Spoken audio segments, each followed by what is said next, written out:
Hello, my name is Sharjil Khwaja, and in today's short subject matter video, we will be discussing the topic of M&A, or short for mergers and acquisitions.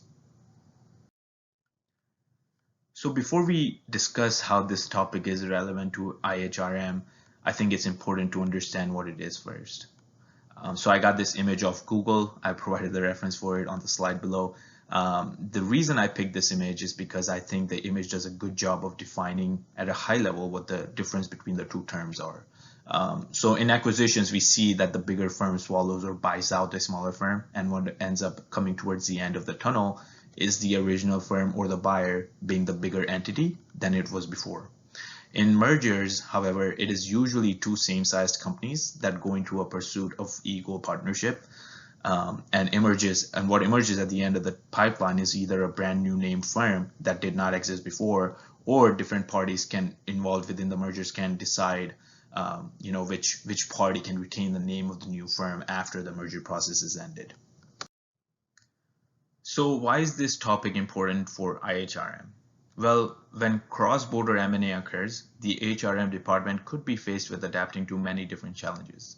For example, business conflicts in terms of staffing and benefits to ensure alignment with government laws, figuring out cultural differences between the employees within different geographical regions in order to implement trainings to adapt to them, think egalitarian versus hierarchical values, and then lastly, adapting to the norms and values of the customers to whom the firm will be selling the services and the product to.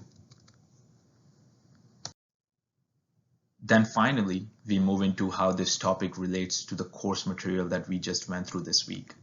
For this, I would like to highlight the 2010 study called Sidney Finkelstein, which we discussed as part of the reading material.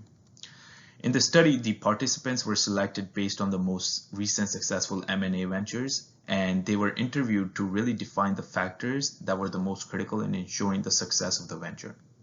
And the study found that the most impactful factor, especially in cross-border M&A, was understanding cultural differences and then adapting to them during the integration phase of the post-acquisition activity.